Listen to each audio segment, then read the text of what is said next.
खबर झारखंड की राजधानी रांची से, जहां ऐतिहासिक जगन्नाथपुर रथ यात्रा की तैयारियां लगातार जारी हैं और यात्रा को सुरक्षित भव्य बनाने के लिए बड़ी बैठक के साथ ही यात्रा मार्ग को जांचा भी जा रहा है।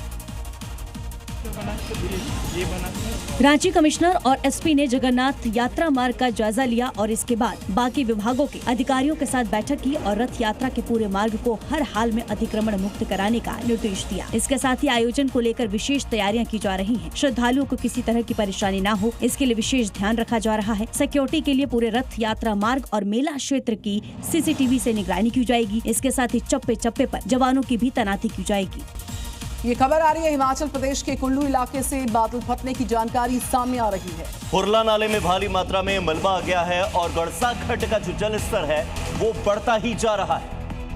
लोगों से सतर्क रहने की अपील लगातार चल रही है। प्रशासन अनाउंसमेंट्स कर रहा है कि आप अपनी जगह पर सुरक्षित रहिए, इधर से उधर न जाएं। और ये हुरला नाला है जिसमें पूरी तरह से मलबा भर गया है। गड़सा खड्ड का जल स्तर काफी तेजी के साथ बढ़ता नजर आ रहा है। लोगों से सतर्क रहने की अपील अनाउंसमेंट्स के माध्यम से बार बार की जा रही है। तो केरल के वायनाड में लैंडस्लाइड से आई तबाही में जिंदगी की तलाश चल रही है और इस पूरी आपदा में अब तक 4 लोगों की जान गई, जबकि कई लोग अभी तक लापता हैं।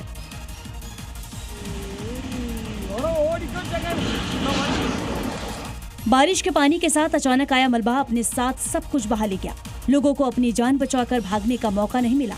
इंसान, गाड़ियां, सैलाब की चपेट में जो आया वो सब मलबे में मिल गया, जिसमें अब लोगों को तलाश किया जा रहा है। मिट्टी में लोग दबे हुए हैं, जिनको ढूंढने और बाहर निकालने का काम जारी है।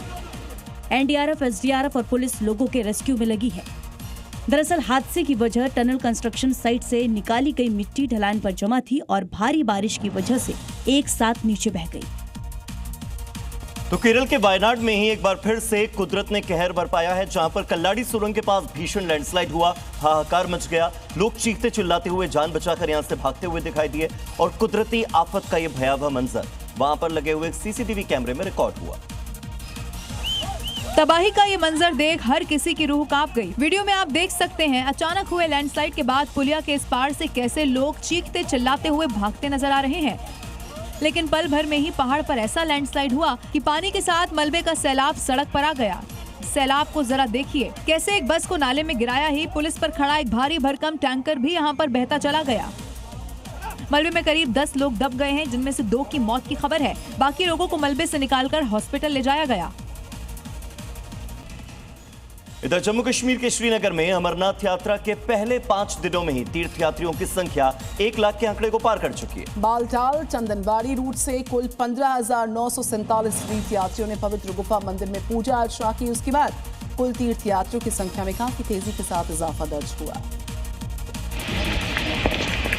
दक्षिण कश्मीर हिमालय में 3,800 मीटर की ऊंचाई पर स्थित अमरनाथ मंदिर में मंगलवार को 28,000 से ज्यादा तीर्थयात्रियों ने दर्शन किए। इसी के साथ 2026 में अब तक बाबा बर्फानी के दर्शन करने वाले तीर्थयात्रियों की संख्या 1 लाख के पार पहुंच चुकी है। इस साल अमरनाथ यात्रा 3 जुलाई को एक साथ दोनों रास्तों से शुरू हुई। इसमें अनंतनाग जिले में पारंपरिक 48 किलोमीटर लंबा नुनवान पहलगाम मार्ग और गांदरबल जिले में छोटा लेकिन दुर्गम 14 किलोमीटर लंबा बालटाल मार्ग शामिल है। ये तीर्थयात्रा 28 अगस्त तक चलेगी। उधर अमरनाथ यात्रा के पहले हफ्ते में ही भक्तों को निराश करने वाली खबर भी सामने आई, क्योंकि भारी संख्या में श्रद्धालुओं की भीड़ और पर्यावरण में बढ़ती गर्मी की वजह से प्राकृतिक हिमलिंग शुरुआती 5 दिनों में लगभग पूरी तरह से पिघलकर अंतर्ध्यान हो गया है। पवित्र अमरनाथ गुफा के अंदर प्राकृतिक रूप से बनने वाला बर्फ का शिवलिंग यात्रा के शुरुआती 5 दिनों में ही लगभग पूरी तरह से लुप्त यानी अंतर्ध्यान हो गया है। जानकारों और पर्यावरणविदों का कहना है कि इसके पीछे बढ़ती ग्लोबल वार्मिंग और पवित्र गुफा के आसपास इंसानों के अत्यधिक आवाजाही से पैदा हुई गर्मी जिम्मेदार है। पिछले 3 सालों से ये देखा जा रहा है कि पवित्र हिमलिंग 1 हफ्ते से ज्यादा समय तक नहीं टिक पा रहा है, लेकिन गुफा के दर्शन और 57 दिनों तक चलने वाली ये तीर्थ यात्रा अपने निर्धारित कार्यक्रम 28 अगस्त 2026 को रक्षाबंधन के दिन समाप्त होगी।